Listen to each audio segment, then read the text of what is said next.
My name is Sam McNeil, and I'm the cartoonist.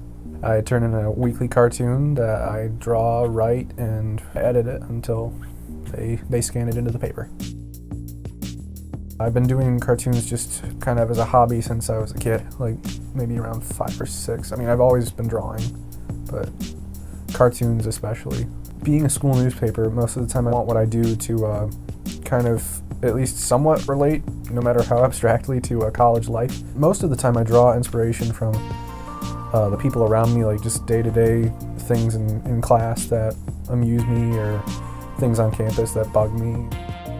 I usually start out just brainstorming for about an hour or so, coming up with a list of ideas, and I write them all out and maybe think like, okay, how could I make that into a joke? Or how could I turn that into something that could be cool visually? And then I lightly sketch it out. I have a bunch of templates. They're like just long rectangles, and I can fill them in and like just make them however long or short that I want them to be. And I lightly sketch in every panel, and then I go over everything in pen once I have a design that I like. This week's cartoon is actually based on a conversation I had with my friend Courtney last night.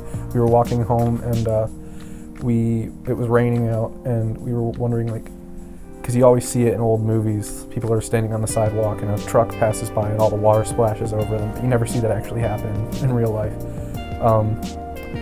And so I just thought, okay, well, the weather's getting kind of bad.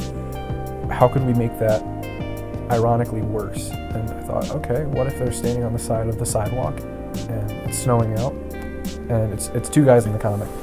They're standing there and one says to the other, well, I hate this weather.